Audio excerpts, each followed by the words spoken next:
ఏమీ లేదు. గురువుగారు చేయమన్నారు, ఆయన చేశాడు. అర్జునుడిని ఎందుకు దెప్పి పొడవడం అంటే, భీముడి మీద దుర్యోధనుడికి ఎంత కక్షో అర్జునుడి మీద అంత కక్ష ఉన్నవాడు ఒకడు ఉన్నాడని భారతంలో ఇప్పటివరకు మనకి తెలియదు. అంటే ఇదే మొదటిసారి భారతం వింటుంటే. అర్జునుడి మీద అంత కక్ష పెట్టుకుని భీముడితో సమానంగా కదా యుద్ధం చేసే దుర్యోధనుడు ఉన్నట్టు, అర్జునుడిని దృష్టిలో పెట్టుకుని విలువిద్య నేర్చుకుని అర్జునుడిని ఓడించాలన్న కుతూహలం ఉన్నవాడొకడు కూడా ఉన్నాడు అన్నది బయటకు వచ్చింది. ఇప్పుడు ఇది కుమారాస్త్ర విద్యా ప్రదర్శనంలో జరిగిన గమ్మత్తు ఏమిటంటే, అర్జునుడి మీద కక్ష ఉన్నవాడెవరు ఇప్పుడు బయటపడ్డాడు. బయటపడి అర్జునుడిని అధిక్షేపించాడు. అర్జునుడు అన్నాడు, ఏమి నీ హద్దులేని ప్రవర్తన, సభాప్రవేశం ఎలా చెయ్యాలో కూడా చేత కాకుండా సభాప్రవేశం చేసి ఎగ్గులు పలుకుతున్నటువంటి నీవు విజయాన్ని పొందుతాను అనుకుంటున్నావా? దీనికి తగిన మూల్యాన్ని చెల్లిస్తా ఉన్నాడు. ఏమీ మాట్లాడకపోతేనే అర్జునుడి మీద అంత కోపం. ఎంత ధర్మమైనా అర్జునుడు మాట్లాడితే కోపం రాకుండా ఉంటుంది కానీ. కాబట్టి జనితామర్షణుడంత అమర్షణుడు ఆ కోపాన్ని పొంది కర్ణుడు వెంటనే పర్జన్యాస్త్రాన్ని ప్రయోగించాడు.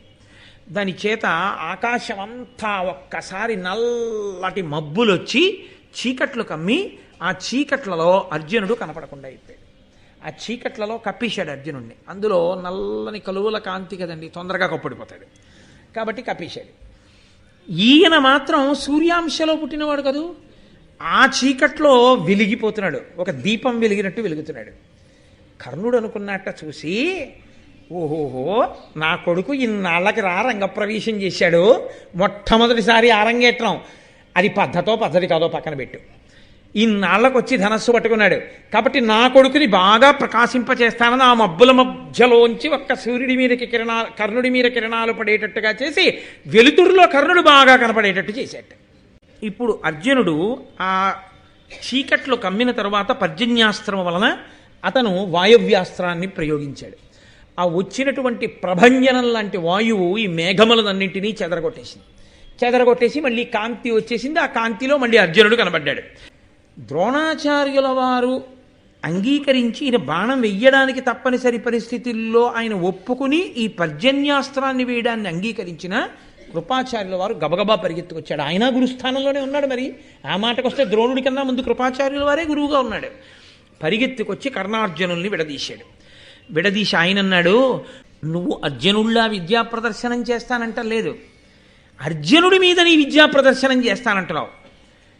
ఇప్పుడు ఈ ద్వంద్వ యుద్ధాన్ని మేము అంగీకరించాలంటే ఇది ఎంత తీవ్ర స్థాయికి వెడుతున్నా మేము చూస్తూ ఊరుకోవాలి అంటే అసలు నువ్వెవరో తెలియాలి. ఇతను పాండురాజు గారి యొక్క ధార్మికమైన కుమారుడు. ఇతను కుంతీదేవికి పాండురాజుకి జన్మించినవాడు. అర్జునుడు ఇంద్రాంశలో వచ్చినటువంటి వాడు. నువ్వెవరు? నువ్వు ఏ తల్లిదండ్రులకు జన్మించిన వాడివి? ఏది ఒకసారి చెప్పు నీ గురించి అని అడిగాడు. కర్ణుడు సిగ్గుతో నిలబడి ఉంటే, అర్జునుడితో యుద్ధం చేయడానికి రాజైతే తప్ప పనికిరాడంటారా? ఇప్పుడే నేను అంగరాజ్యాన్ని ఇతనికి ఇచ్చేసి ఇతన్ని పట్టాభిషేకం చేసి రాజుని చేసేస్తాను. కాబట్టి బ్రాహ్మణుల్ని పిలిచాడు, 1000 గోవులు దానం చేసేసాడు. తమ్ముళ్ళని వెళ్ళి నీళ్లు పట్టరమ్మన్నాడు. భీష్ముడి దగ్గరికి ధృతరాష్ట్రుడి దగ్గరికి వెళ్ళి అడిగాడు. ధృతరాష్ట్రుడు మాట్లాడేది ఏముంటుంది? ఇంకా కళ్ళ ముందు కొట్టుకుంటారా అని వ్యాస భగవానుడు చెప్పనే చెప్పాడు. ఆ జలకలశ తెప్పించాడు, అభిషేకం చేసేశాడు, సింహాసనం ఒకటి వేసేశాడు, దాని మీద కూర్చోబెట్టేశాడు, దుర్యోధనుడికి రాజ్యం ఇచ్చేశానన్నాడు. దేనికి ఇచ్చేస్తున్నావు రాజ్యం?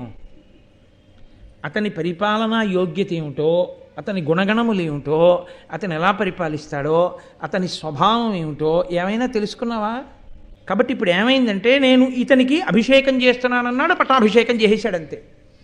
అంటే పిల్లలు అస్త్ర విద్యా ప్రదర్శనం చేస్తారు అన్నది ప్రకటన. అక్కడ జరిగిందేమిటి? ఇప్పుడు అకస్మాత్తుగా అంగరాజ్యానికి కర్ణుడు రాజైపోయాడు. ఆ కర్ణుడు అతను ధర్మం అన్న చట్టంలోకి ఇమడలేదు. నీకు నేనేమి ఇవ్వనని అడిగాడు. నువ్వు నాతో స్నేహం చేయి చాలన్నాడు దుర్యోధనుడు. నా ఊపిరున్నంత కాలం నీతోనే చెలిమి అన్నాడు కర్ణుడు. అలా చెలిమి చెయ్యొచ్చా? అటువైపు గుణాలు ఉన్నాయో లేవో తెలియకుండా నీ బలాన్ని నువ్వు అలా ఇచ్చేయచ్చా? అది ఒకవేళ అధర్మమైనా దుష్టుడైనా దుర్మార్గుడైనా ఎప్పుడో నిన్ను ఎవరో ఏదో అడిగితే వచ్చి ఆదుకున్నాడని వెంటనే నువ్వు అతని పక్షాన చేరిపోయి ధర్మ వ్యతిరేకంగా ఇన్నాళ్ళు పాఠం నేర్పిన ద్రోణుడికి కృపుడికి భీష్ముడికి ఎదురొడ్డి నిలబడతావా నువ్వు? ఎప్పుడైతే సూతుడొచ్చి కౌగిలించుకుని అంత మురిసిపోయాడో భీముడు పసిగట్టాడు. సూతుని కుమారుడితను, ఇతన్ని మా తమ్ముడి మీద యుద్ధం కోసం దుర్యోధనుడు యోగ్యతని కటాక్షించడం కోసమని చెప్పి యుక్తాయుక్త విచక్షణ ఎరుగకుండా పూర్వాపర విచారణ చెయ్యకుండా రాజ్యం ఇచ్చేశాడు. అడిగితే వెంటనే దుర్యోధనుడు అన్నాడు, అదే నేను చెప్పాను కదండి, తన స్వార్థం కోసం ఇలా మాట్లాడచ్చా అన్నది కూడా మరిచిపోయి మాట్లాడేవాడి మాటకి హద్దే ఉండదు. వాడు ఎంత దూరమైనా వెళ్ళిపోతాడు. ఈ భీష్మాచార్యుడు ఎలా పుట్టాడు? ఈ భీష్ముడు శంతన మహారాజు గారికి గంగకి కలిపి పుట్టలేదా? లేకపోతే కార్తికేయుడు ఎలా పెట్టాడు? సుబ్రహ్మణ్యుడు పరమశివుడి యొక్క వీర్యం స్ఖలనమైతే అది అగ్నిహోత్రము చేత భరింపబడితే, గంగలో విడవబడితే, శరవణ పొదల్లో విడవబడితే సుబ్రహ్మణ్యుడు పుట్టలేదా? అంటే ఇవన్నీ ఎంతంత ధార్మికములో తెలియనివాడా దుర్యోధనుడు? తెలియనివాడు కాడు. కర్ణుడి పట్ల మాట్లాడినట్టుగా మాట్లాడి ఇది లోకంలో ఎప్పటికీ ఉంటుంది. కాబట్టి అర్థం లేని రీతిలో పెద్దల యొక్క జన్మలన్నీ ప్రశ్న చేస్తున్నాడు. అలా పుట్టలేదా సుబ్రహ్మణ్యుడు? అంతవరకు ఎందుకయ్యా? రెల్లు పొదలలో పుట్టలేదా ఈ కృపాచార్యుడు? కలశలోంచి పుట్టలేదా ద్రోణాచార్యుడు? ఇంకా అంతవరకు ఎందుకయ్యా? పరశురాముడి చేతిలో క్షత్రియులందరూ మరణిస్తే బ్రాహ్మణుల వలన క్షత్రియులు పుట్టలేదా? మళ్ళీ క్షత్రియ వంశాలు పుట్టలేదా? అంతవరకు ఎందుకు? మీరు పుట్టలేదా దేవతల యొక్క వరంతో? కాబట్టి కులమని అడుగుతావే, క్షత్రియుడా అని అడుగుతావే, తల్లిదండ్రులు ఎవరని అడుగుతావే? ఇదిగో ఇచ్చేసా రాజ్యం, చెయ్యి యుద్ధం అన్నాడు. ఇప్పుడు చిత్రం ఏంటంటే ఇంతమంది పెద్దలని అధిక్షేపించి మాట్లాడుతుంటే వాళ్ళ జన్మల వెనక ఉన్నటువంటి మర్మమేమో, ఎంత ధర్మమో, ఎందుకు పుట్టారో, కలిపురుషుని యొక్క లక్షణం అంటే ఎంత ఉద్ధతితో ఉంటుందో ప్రసంగం వినడానికి, అది ఎంత సొంపుగా ఉన్నట్టుంటుందో. నిజమే కదా అని ఆదిపర్వం మొదటి నుంచి వినకపోతే ఈ ఒక్క పద్యం చాలు పాడు చేసేయడానికి కదండి.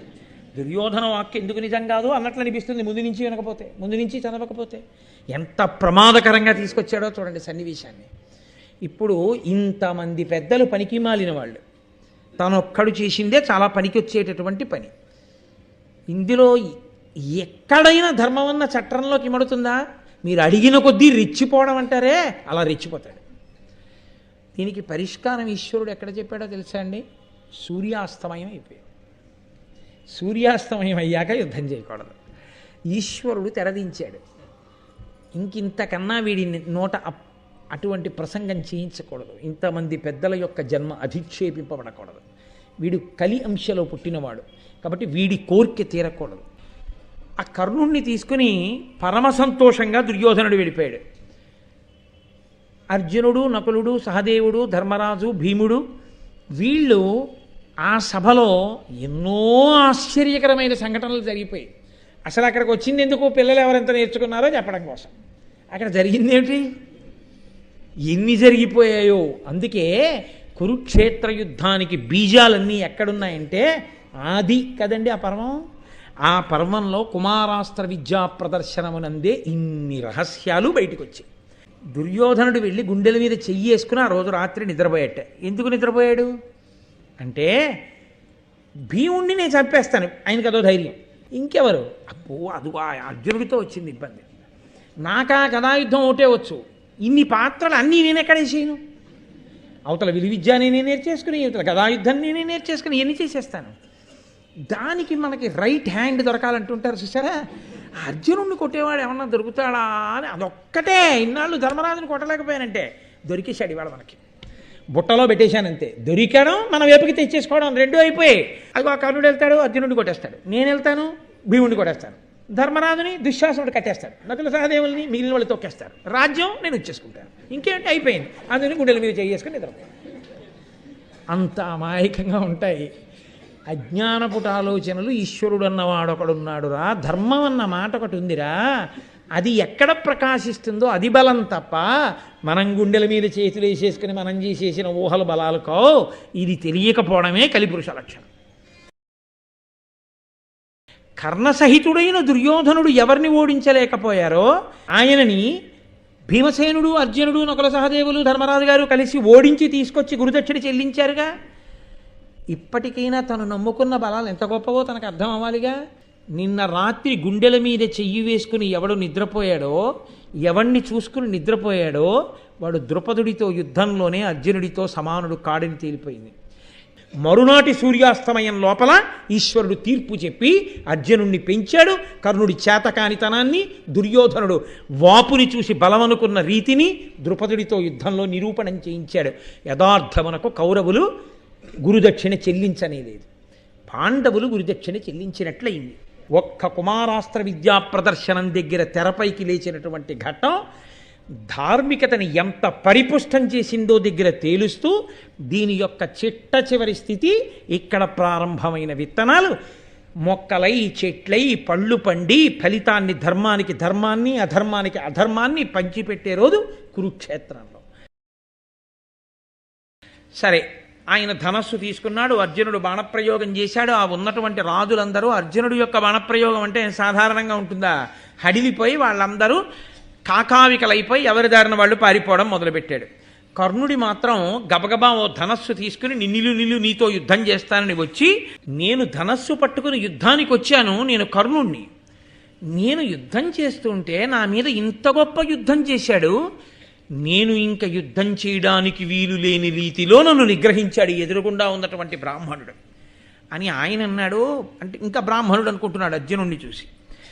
నా ఎదుర చక్కనయ్యనిసేయగా భార్గవునకును, పరశురాముడు ఒక్కడే నా ముందు నిలబడగలడు గురువుగారు కాబట్టి. శచీవరునకు ఇంద్రుడు నిలబడగలడు.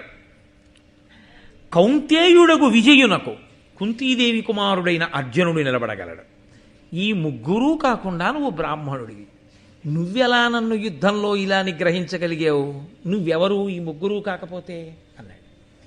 అంటే అర్జునుడు అన్నాడు, నేను బ్రాహ్మణ తేజస్సు కలిగిన వాడిని, నీకేమైనా ధైర్యం ఉంటే నిలబడి యుద్ధం చేయి ఇంకా నాతోటి, అలా పారిపోతావే అన్నాడు. అర్జునుడు అబద్ధం చెప్పలేదా? అలా అనొచ్చా? నేను ఈ ముగ్గురులో ఎవరిని కాను అనొచ్చా అర్జునుడు?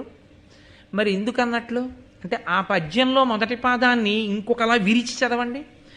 ఏను ఈ చెప్పిన వారి లోపల ఎవ్వడగాను అలా చదివితే, ఏను నీ చెప్పిన వారి లోపల ఎవ్వడగాను, నేను నువ్వు చెప్పిన ముగ్గురులో ఎవరిని గాను అనుకుంటున్నావు? ఎవరినైనా అవుతా. పద్యం ఎలా మీరు తిప్పితే అలా తిరుగుతుంది పద్యం. కాబట్టి ఇప్పుడు అర్జునుడు అబద్ధం ఎక్కడ ఆడాడు? ఆడలేదు. అలా చదివితే ఆడాడు అనుకుంటారు, ఇలా చదివితే ఆడలేదని అందులోనే అర్థం ఉంది. అర్థం చేసుకోకపోవడం కర్ణుడి తప్ప చెప్పడంలో అర్జునుడు అబద్ధం ఆడాడని చెప్పడానికి వీలేదు. చెప్పాడా చెప్పలేదా అంటే చెప్పలేదు, చెప్పాడు. అర్థం చేసుకునేవాడు ఔన్నత్యాన్ని బట్టి ఉంటుంది. కాబట్టి ఇప్పుడు ఆ కర్ణుడు కూడా ఓడిపోయి వెళ్ళిపోయాడు. కర్ణుడు అన్నాడు, ధనాన్ని పొందవచ్చు, ధాన్యాన్ని పొందవచ్చు, పుత్రుల్ని పొందవచ్చు, బంధువుల్ని పొందవచ్చు, జనలాభాన్ని పొందవచ్చు, ఎన్ని సుఖాలైనా అనుభవించవచ్చు. కానీ నిజానికి ఈ సుఖాలన్నీ ఒక సుఖంతో సరిపో. ఏ సుఖమో తెలుసా దుర్యోధన? తన శత్రువులైన వాళ్ళు కష్టపడుతుంటే వాళ్ళ ముందు డాంబికంగా తానెళ్ళి సుఖపడాలి.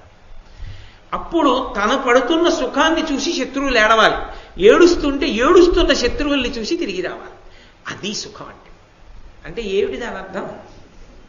నువ్వు గొప్పవాడివై అంతఃపురంలో కూర్చోవడం కాదు. నీ శత్రువులు అరణ్యవాసంలో ఉన్నారు, వాళ్ళ దగ్గరికి వెళ్ళి నీ డాంబికాన్ని ప్రదర్శించాలి. నువ్వు మణిహారాలు వేసుకోవాలి, చీనాంబరాలు కట్టుకోవాలి, పరివారంతో వెళ్ళాలి, నృత్య ప్రదర్శనలన్నీ చూడాలి, నువ్వు అక్కడి నుంచి ఏదో జలక్రీడలు ఆడాలి, ఇంతమంది రాణులతోటి నీ రాణులందరూ మంచి మంచి బట్టలు కట్టుకోవాలి, నగలు పెట్టుకోవాలి, నీ సార్వభౌమాధికారం, నీ వెనక ఉన్నటువంటి గజ తురగ పదాతి దళములు, ఇవన్నీ చూసి ధర్మరాజు ఏడవాలి.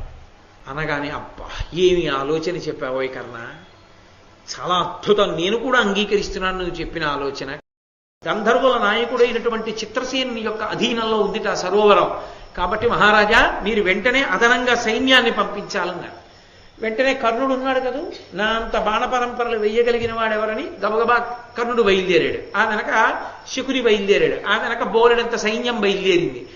వీళ్ళందరూ కలిపి గంధర్వుల మీద యుద్ధానికి వెళ్ళారు. కర్ణుడు యుద్ధానికి వచ్చాడని తెలిసి చిత్రసేనుడు వచ్చాడు యుద్ధానికి. వచ్చి ఆయన మాయాయుద్ధ కోవిదుడు, ఎదురుగుండా కనపడుతూ యుద్ధం చేయడు. శ్రీరామాయణంలో ఇంద్రజిత్ ఎలా యుద్ధం చేస్తాడో ఈయన కూడా అలాగే ప్రచ్ఛన్న యుద్ధం, అంటే కంటికి కనపడకుండా బాణాలు వేస్తాడు. ఆయన మాయాయుద్ధం చేస్తూ మేఘాల చాటున ఉండి ఎవ్వరికీ కనపడకుండా బాణ పరంపరలు విడిచిపెడుతుంటే కొన్ని వేల ఏనుగులు తెగటారిపోయాయి, కొన్ని వేల గుర్రాలు కింద పడిపోయి నెత్తురు కాల్వలై ప్రవహించింది, కొన్ని వేల మంది సైనికులు చచ్చిపోయారు. సూర్య కిరణములు ఒక్క సూర్యుడి నుంచి ఆ కిరణములు వచ్చి భూమినంతటిని ఎలా ఆవరిస్తాయో అలా ఆ చిత్రసేనుడి యొక్క ధనస్సు నుంచి వినిర్ముక్తమైనటువంటి బాణ పరంపర భూమ్యాకాశములను కప్పేసింది. ఆ కర్ణుడు చిత్రసేనుడితో యుద్ధం చేద్దామని ప్రయత్నం చేస్తుంటే కొన్ని కోట్ల మందిగా వచ్చినటువంటి ఈ గంధర్వులు కొంతమంది రథాన్ని తోలుతున్నటువంటి ఆ సూతుణ్ణి పడగొట్టేశారు, మరికొంతమంది కర్ణుని యొక్క రథాన్ని విరగొట్టేశారు, మరికొంతమంది ఆ కర్ణుడు పట్టుకున్నటువంటి ఆ ధనస్సు మీద పడిపోయి చేతిలోంచి లాగేసి ఆ ధనస్సుని విరగొట్టేశారు, మరికొంతమంది 2 చక్రాలు ఊడబెరికేసి వాటిని విరగొట్టేశారు, మరికొందరు విస్ఫోరిత ఆతపత్రమును ఆ గొడుగుని విరగొట్టేశారు, మరికొంతమంది కూబరాన్ని అంటే ఆ రథానికి ఉండే నొగలు ఆ నొగల్ని విరగొట్టేశారు, మరికొందరు కేతు దానికి ఉండేటటువంటి ఇరుసు మొదలైనటువంటి వాటిని అన్నింటినీ కూడా విరగొట్టేశారు. ఇలా ఆ రథాన్నంతటినీ కూడా ముక్కలు చేసేశారు. చేసేసేటప్పటికి ఆ కర్ణుడికి ఇంతమంది మీద పడిపోయి రథం లేకుండా ఒక్క క్షణంలో నిలబడిపోతే ఎలా యుద్ధం చెయ్యాలో అర్థం కాక పారిపోయి వికర్ణుడి రథం ఎక్కి ఆ యుద్ధ భూమిని విడిచిపెట్టి వెళ్ళిపోయాడు. ఈ వెళ్ళిపోవడంలో దుర్యోధనుడు ఇంకా యుద్ధం చేస్తున్నాడు. కర్ణుడు వెళ్ళిపోయాడు ఏమీ తెలియని వాళ్ళ నిశ్శబ్దంగా, వికర్ణుడి రథం ఎక్కి వెళ్ళిపోయాడు. దొరికిపోయిన వాడు దుర్యోధనుడు దొరికిపోయాడు.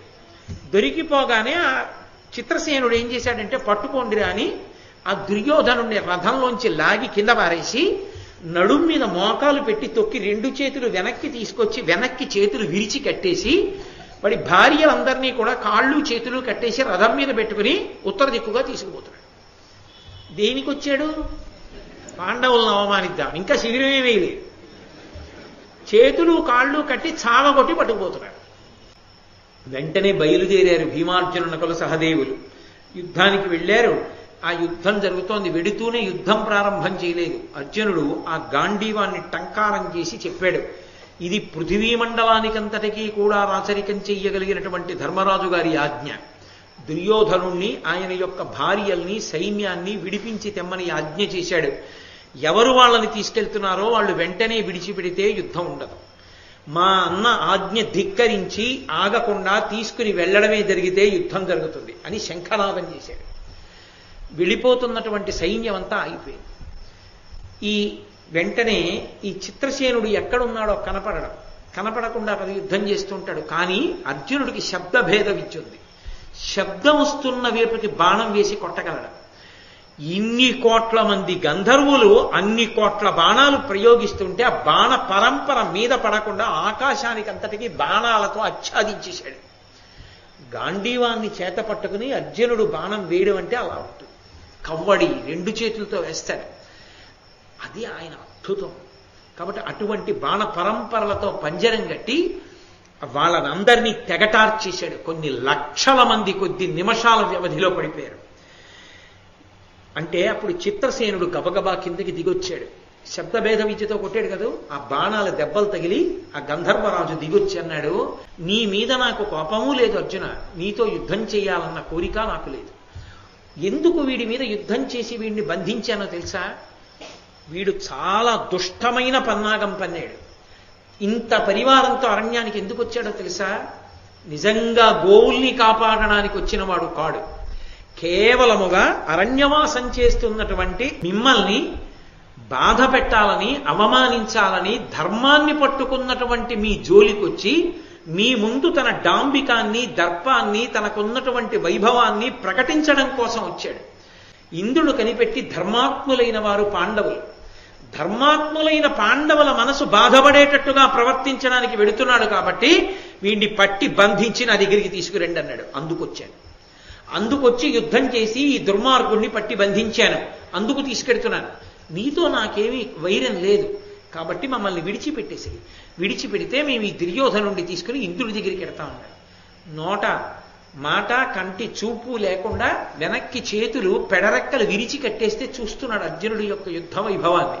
అక్కడే నించునున్నాడు భీముడు, నకులుడు, సహదేవుడు. అప్పటిదాకా యుద్ధం చేసి ఓడించారు గంధర్వులందరినీ. అర్జునుడు అన్నాడు, ఇంద్రుడు ఏం చెప్పాడో పక్కన పెట్టు, ఇంద్రుడు ఏం చెప్పినా కూడా అనవసరం. మా అన్న ధర్మరాజు చెప్పిందే జరగాలి. మా అన్న ధర్మరాజు నాతో ఏం చెప్పాడంటే, ఒరేయ్ వెళ్ళి మన జ్ఞాతి, మన సోదరుడు, బయట వాళ్ళు ఎంతమంది వచ్చినప్పుడు మనమందరం అన్నదమ్ములం, మనలో మనం ఎన్నైనా దెబ్బలాడుకోవచ్చు, కానీ బయటి శత్రువులు వచ్చినప్పుడు అన్నదమ్ములం ఒక్కటి, జ్ఞాతులం అలా దెబ్బలాడుకోకూడదన్నాడు. కాబట్టి మా అన్న మాట నిలబడాలి. మా అన్న మాట నిలబడాలి అంటే ఈ దుర్యోధనుడిని తీసుకుని నువ్వు ముందు ధర్మరాజు గారి దగ్గరికి రా. మా అన్నయ్య ఎలా నిర్ణయం చేస్తే అలా చెయ్యి. ధర్మరాజు గారి నిర్ణయానికి కట్టుబడిన వాడు ఎవరు ఉంటాడు? ఓడిపోయిన వాడు మాట వినద్దు. కాబట్టి చిత్రసేనుడు అన్నాడు, తప్పకుండా నేను అలాగే బయలుదేరి మీ అన్నయ్య దగ్గరికి వస్తాను పద. వీడినే కట్లిప్పలేదు, అలాగే కట్టేసి ఉంచారు. కట్టేసి ఉంచి తీసుకొచ్చారు. కూర్చుని ఉన్నాడు ధర్మరాజు పర్ణశాలలో. చక్కగా వెనక్కి వచ్చి భీమార్జునుల నకుల సహదేవులు నిలబడ్డారు. ద్రౌపదీదేవి నిలబడింది. వీళ్లకుంటాయేమో వెర్రి బుర్రి వేషాలు, వాళ్ళకుండవు. వాళ్ళేమి అవమానించడమో చూపుల చేత అవమానించడమో అటువంటి పనులు వాళ్ళు చెయ్యరు.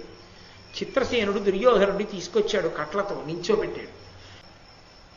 ఇతను మా తమ్ముడు ఈ దుర్యోధనుడు నీకేమైనా అపచారం చేసి ఉంటాడు, వద్దురా అంటుంటే పందిళ్ళేస్తానన్నాం, వద్దురా అంటే యుద్ధానికి రావడం, ఇలాంటివి. అతని తరపున నేను అడుగుతున్నాను, క్షమించండి. ఇంటి పెద్దవాడు కదా మరి, ఇప్పుడు ఇంటి పెద్దవాడిగా నేను క్షమార్పణ అడుగుతున్నాను. ఎవరి కోసం ఎవరు అడుగుతున్నారు? ఎవరిది ఔదార్యం? మరి యుద్ధం జరిగి గంధర్వులు కూడా మరణించారుగా, గంధర్వులకి దెబ్బలు తగిలాయిగా. మా వాడి తెంపరతనానికి మీరు ఇబ్బంది పడ్డారు, నిజమే. మేము దేవలోకానికి తీసుకెళ్లి విచారణ చేస్తామనొచ్చు నువ్వు, కానీ నా మొహం చూసి వదిలేయండి అయ్యా. కాబట్టి నేను క్షమార్పణ అడుగుతున్నాను మిమ్మల్ని.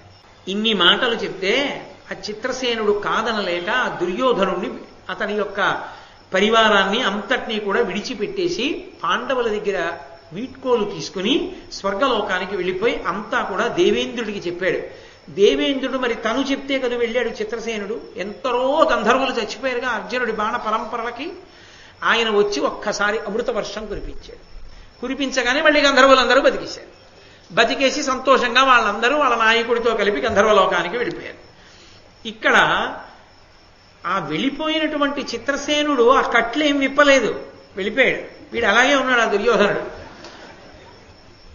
ఆ వెంటనే ఆ ధృతరాష్ట్రుని కుమారుడైనటువంటి దుర్యోధనుడికి పాండవులే ఆ బంధనాలు విప్పారు. ఇంతకన్నా చావు లోకంలో ఉంటుందండి. దేనికి వచ్చాడు, ఏం చేయించుకుంటున్నాడు? విప్పుతుంటే ద్రౌపదీదేవి చూడదా, ఆ తల్లి నవ్విందంటాడు. నిజంగా ద్రౌపదీదేవి నవ్వవలసి వస్తే మయసభలో ఏదో మడుగులో పడ్డాడని కాదు, ఇప్పుడు నవ్వాలి ఆవిడ. ఆవిడ స్వభావం అదైతే ఆవిడ ఇప్పుడు నవ్వాలి.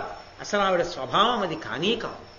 ఎవడు ప్రగల్భాలు పలుకుతున్నాడో, ఎవడు అవసరం వచ్చినప్పుడు జారిపోతాడో కూడా ఘోషయాత్ర బయటపెట్టింది. నీకెందుకు అర్జునుడిని చంపేస్తానంటాడు కర్ణుడు, నీకెందుకు నీలాంటి వాడు ఎక్కడున్నాడు, నేను పక్కన ఉన్నాను కదా అంటాడు. తీరా తన రథం విరిగిపోయేటప్పటికి దుర్యోధనుడు ఏమవుతున్నాడో కూడా చూడకుండా వికర్ణుడు రథం ఎక్కిడిపోయాడు. ఇన్ని ఏనుగులు నేలబడిపోయాట, ఆకాశంలో గొడుగులు, ఆకాశంలో పతాకాలు, విరిగి ముక్కలైపోయిన రథాలు, పారిపోతున్న సైన్యం, కింద పడిపోయినటువంటి వాళ్ళు, కేకలు, నెత్తురు వరదల కింద పారి వెళ్ళిపోతోంది. ఎక్కడ చూసినా కాళ్ల ముక్కలు, చేతుల ముక్కలు, తెగిపోయినటువంటి తలకాయలు, పేలిపోయినటువంటి నేత్రాలు, ఆయన చేసిన ధనుష్టంకారానికి పగిలిపోయినటువంటి ముక్కులు, చెవులు, బద్దలైపోయినటువంటి ఆ కర్ణభేరిలోంచి నెత్తుటి వరదలు కారి చారికలు కట్టి పడిపోయిన వాళ్ళు. కొద్ది నిమిషాలలో యుద్ధభూమినంతటినీ పీనుగు పెంటల కింద మార్చేశాడు. మార్చి యుద్ధం చేస్తుంటే ఆయన కర్ణుడి మీదకి యుద్ధానికి వెడుతున్నాడు. రథాన్ని ఇప్పుడు ఎవరెవరెక్కడున్నారో వాళ్ళ పక్కన వాళ్ళు లేరు, ఎవడికి వాడు నిలబడ్డాడంతే. నా పక్కన 1000 రథాలు ఉన్నాయని చెప్పుకోవడానికి కుదరదు. ఇప్పుడు అన్నాడు పద కర్ణుడి దగ్గరికి అన్నాడు. రథం కర్ణుడి దగ్గరికి ఎడుతోంది. శత్రుంతపుడు సంగ్రామజిత్తు, ఇందులో శత్రుంతపుడు కర్ణుడి యొక్క తమ్ముడు, ఆయన నా అన్నగారి మీదకి ఎడతావా అని అర్జునుడి మీదకి యుద్ధానికి వచ్చాడు. ఒక బల్లెం తీసి ఒక్క పోటు పొడిచి ఆయన్ని బాణం వేసి ఒకడిని చంపేశాడు. చంపేసి కర్ణుడికి ముందు రథాన్ని పెట్టాడు. పెట్టి కర్ణుడితో అంటున్నాడు, నువ్వు సభలన్నిటిలో చెప్తూ ఉంటావు అర్జునుడెత్తవాడు, నేను అలా చేస్తా ఇలా చేస్తా అర్జునుడిని పడగొడతానని చెప్తావు, అక్కడ మాట్లాడుతుంటావు, ఇక్కడ మాట్లాడడానికి కుదరదు, చేతలలో చూపించు, నువ్వో నేనో ఎవరు మన ఇద్దరిలో శౌర్యం కలిగిన వాడో తేలిపోయే రోజు వచ్చింది, నీకు ధైర్యం ఉంటే నిలబడి నాతో యుద్ధం చెయ్యి. ఆనాడు ద్రౌపదీదేవి కురుసభలోకి వస్తే బంధకి పంచభర్తృక జుత్తు పట్టి ఈడ్చుకు రమ్మని చెప్పావు కదా, ఆవిడికి చీర విప్పుతుంటే పకపక నవ్వావు కదా, దుర్యోధనుడితోటి 5గురికి భార్య, నీకు కూడా భార్య అయితే తప్పేమిటి, పిలిచి తొడ మీద కూర్చోబెట్టుకొని చెప్పావు కదా, నువ్వన్న మాటలకి కదా దుర్యోధనుడు తొడలు చూపించాడు. నువ్వన్న మాటలు, నువ్వు చేసిన చేష్టితములు, ద్రౌపది పడిన బాధ ఉత్తినే పోతుందనుకుంటున్నావా, పరిగెత్తిస్తా యుద్ధభూమిలో చూడు ఇప్పుడు అన్నాడు. అంటే కర్ణుడు అన్నాడు, ఏదో 12 ఏళ్ళ అరణ్యవాసం, 1 సంవత్సరం అజ్ఞాతవాసం కౌరవులు చెప్పినట్టుగా అక్కడ ఉండి తిరిగి వస్తే ఏదో మనకు కొంచెం రాజ్యం ఇస్తారన్న ఆశతో అరణ్యవాసం అజ్ఞాతవాసం చేశావు కానీ నిజంగా నువ్వు అంత పెద్ద యుద్ధం చేయగలవా, నీకంత ధైర్యం ఉందా, ఏదో చాలా గొప్పవాడివి, అది చేసావు ఇది చేసావు తపస్సు చేసావు అస్త్రం పొందావు శస్త్రం పొందావు అని ఏదో చెప్తుంటారు అందరూ. కానీ లోకులు ఏదో మాట్లాడడం కాదు, నిజంగా నువ్వంత శౌర్యం ఉన్నవాడివేమో ఇవాళ యుద్ధంలో తేలాలి. కానీ నిన్ను చూస్తే నాకు అలా అనిపించట్లేదు, అంత తేజస్సు ఎక్కడుంది నీ దగ్గర. కర్ణుడు అర్జునుడు యుద్ధాన్ని ప్రారంభం చేశారు. గరుడ పక్షి పాముల యొక్క సమూహం, పుట్టలోంచి బోలెడన్ని పాములు ఓ చోట చుట్టుకుని పడుకుని ఉన్నాయనుకోండి, ఆ పాముల మీదకి గరుడ పక్షే వస్తే ఎలా వచ్చి ఆక్రమిస్తుందో రెక్కలతో, అంటే అటు ఇటు వెళ్ళడానికి వీలు లేకుండా ఇలా రెక్కల మధ్య పెట్టి ముక్కుతో కొట్టి తింటుంది. అలా ఏకకాలమునందు కర్ణుడి యొక్క రథాన్ని, కర్ణుడి యొక్క గుర్రాల్ని, కర్ణుడి యొక్క సారథిని, కర్ణుడి యొక్క పతాకాన్ని, కర్ణుణ్ణి కూడా తన బాణ పరంపరల చేత కప్పేశాడు. కప్పేసి బాణ పంజరం మధ్యలో నిలబడిపోయేటట్టుగా చేశాడు. కర్ణుడెంతటి వాడంటే ఇంతటి బాణ పరంపరని బదలగొట్టి తన యొక్క బాణ పరంపర చేత అర్జునుడి రథాన్నంతటి కప్పేశాడు. చిత్రం ఏమిటంటే, కర్ణుడు తన బాణ పరంపర చేత అర్జునుడి రథాన్ని కప్పేస్తే కౌరవ వీరులందరూ భేరీలు మోగిస్తున్నారు, జయనిర్ధానాలు చేస్తున్నారు, అరుస్తున్నారు. అర్జునుడు కర్ణుణ్ణి కప్పేస్తే డీలా పడిపోయి నీరసపడిపోతున్నారు. అంటే ఎవరిది గెలుపో ఎవరిది ఓటమో తెలియదు. వాళ్ళందరూ ఇలా చేస్తూ ఇంకా ఊరుకున్నారంటే ఏమైనట్టు? అంటే వాళ్ళు యుద్ధం మానేశారు. ఎందుకు మానేశారు, ఎందుకు చేయరు అంటే చూడ్డానికి అలా ఉంది ఆ యుద్ధం, అంత గొప్పగా ఉంది, ఏమి యుద్ధం అని అందరూ యుద్ధం మానేసి చూస్తున్నారు. కర్ణార్జునుల యొక్క యుద్ధాన్ని చూశాడు. చూసి ఏకకాలమునందు బాణప్రయోగం చేసి కర్ణుడి యొక్క రథాన్ని, సారథిని, గుర్రాల్ని, పతాకాన్ని అన్నిటినీ పడగొట్టాడు. ఒక్క దూకు దూకి కర్ణుడు భూమి మీద నిలబడ్డాడు. నిలబడినటువంటి ఆ కర్ణుడి మీదకి, తల మీదకి, నుదురు మీదకి, కంఠం మీదకి, గుండెల మీదకి, భుజాల మీదకి, పొట్ట మీదకి ఒక్కసారి ఆ బల్యాలన్నింటినీ కూడా రథంలోంచి తీసి కను తెరిచి కను మూసే లోపల బల్యముల యొక్క పరంపరని విసిరేశాడు. విసిరేసేటప్పటికి అవన్నీ శరీరంలో గుచ్చుకోవడంలో తిరిగి యుద్ధం చెయ్యలేక అర్జునుడితోటి ఒక్కసారి ఆ యుద్ధ భూమిలోంచి విన్నిచ్చి ఇంకా అర్జునుడి ముందు నిలబడితే చంపేస్తాడని అదే పరుగు కింద యుద్ధ భూమిలోంచి వెనక్కి తిరిగి కర్ణుడు పారిపోయాడు. పారిపోతే ఆ కూర్చున్నటువంటి ఉత్తరుడు, రథానికి సారథ్యం చేస్తున్నవాడు చూసి, ఇంత గొప్పవాడంటాడు, ఇన్ని బీరాలు పలుకుతాడు, ఇంత యుద్ధం చేస్తానంటాడు, ఇటువంటి వాడు ఇలా పారిపోతున్నాడు అర్జునుడు బాణాలు వేస్తుంటేనని విడిచిపెట్టకుండా శర పరంపర ప్రయోగం చేస్తుంటే సైన్యం మీద, కర్ణ నిన్ను నమ్ముకున్నాం, నువ్వేమిటి అలా పారిపోతున్నావన్నా వినకుండా ఆగకుండా పారిపోతున్న కర్ణుణ్ణి చూసి పెద్ద కేకలేస్తూ ఉత్తర కుమారుడు నవ్వేట్టే, అదేమిటి అలా పారిపోతున్నావు కర్ణ నువ్వని. ద్రోణుడు ఆక్రమింపబడ్డాడు, అశ్వత్థామ నిగ్రహింపబడ్డాడు, కృపాచార్యుడు ఎప్పుడో ఆయన చేత నిలువరింపబడ్డాడు. కాబట్టి ఇప్పుడు వీళ్ళెవ్వరూ కూడా ఆయనతో మళ్లీ తిరిగి యుద్ధానికి వెళ్ళడానికి సిద్ధంగా లేరు. భీష్ముడి రథం ఎప్పుడైతే సారథి తిప్పేసి తీసుకెళ్లిపోతున్నాడో ద్రోణుడు తిప్పి తీసుకెళ్లిపోవడం మొదలెట్టాడు. అశ్వత్థామ వెళ్ళిపోతున్నాడు, కృపాచార్యుడు వెళ్ళిపోతున్నాడు. ఇప్పుడు ఎవరు లేరు యుద్ధభూమిలో, యోధులందరూ వెళ్ళిపోతున్నారు. ఎదురుగుంటా దొరికినవాడు ఎవరు? ఒక్కడే రాజు. ఇక బతుకుతాడని నమ్మకమా మీకు? దుర్యోధనుడు ఇప్పుడు కర్ణుడు మళ్ళీ పరిగెత్తుకొచ్చాడు. పరిగెత్తుకొచ్చి రథం ఎక్కి నేనున్నాను కదా అంటలేదు, వెళ్ళిపోతున్నటువంటి భీష్మద్రోణుల వంక చూసన్నాడు, అయ్యో అయ్యో అయ్యో అదేంటి మీ అందరూ అలా వెళ్ళిపోతున్నారు, మనకందరికీ కౌరవుల వైపు మిగిలినటువంటి ఏకైక దిక్కు ఈ దుర్యోధనుడు, మీ అందరూ వెళ్ళిపోతే ఎగరేసుకుపోతాడు అర్జునుడు ఇన్ని, కాబట్టి అందరూ రండి మనందరం కలిసి రాజును రక్షించుకుందాం అన్నాడు. ఏమన్నాడు యుద్ధం మొదట్లో?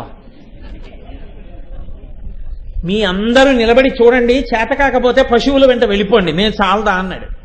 పారిపోయి వచ్చి ఇప్పుడు అంటున్నాడు మీ అందరూ వెళ్ళిపోతే ఎలా, రండి రండి అన్నాడు. వాళ్ళు వెనక్కి తిరిగి చూశారు. అశ్వత్థామ మాత్రం చొరకేశాడు, నీకు మేమెందుకు శకుని తెచ్చుకో, నీకు పనికొస్తాడన్నాడు అని. అందరూ వెళ్ళిపోతున్నారు యుద్ధభూమిలోంచి. వెళ్ళిపోతుంటే దుర్యోధనుడు చూశాడు, వచ్చేస్తున్నాడు అర్జునుడు ఒక పక్క నుంచి. ఏం యుద్ధం చేస్తాడు అర్జునుడితోటి? నేను వెనక్కి తిరిగి చూసి అన్నాడు వాళ్ళతోటి, నాకింత ఆపదొచ్చి ఎదురుగుండా పార్థుడు వచ్చి నన్ను నిగ్రహించడానికి ప్రయత్నిస్తుంటే మీరు అలా వెళ్ళిపోవడం తగునా? మీ అందరూ వచ్చి నాకు బాసటగా నిలబడి నన్ను రక్షించద్దా అని అరిచాడు. అర్థమైందా ఇప్పుడు కర్ణుడిని ఎంత నమ్ముకోవచ్చో? కర్ణుడి మాటలు విని ద్రోణాచార్యుల వారిని యజ్ఞం చేసుకునే చోటకి వెళ్ళి అన్నాలు తినమని వెళ్ళి నెయ్యి తినమన్నావుగా, కృపాచార్యుణ్ణి పొమ్మని కర్ణుడే అంటే మిన్నకున్నావుగా, అశ్వత్థామని నువ్వెంతటి వాడి పశువుల వెంట పొమ్మంటే ఊరుకున్నావుగా, ఇప్పుడు మేమందరం పోతుంటే పిలుస్తానే కర్ణుడు పిలిస్తే. కానీ మీతో నేను మనవి చేశానుగా కర్తవ్యం, కాబట్టి మళ్ళీ తిరిగి వచ్చారు.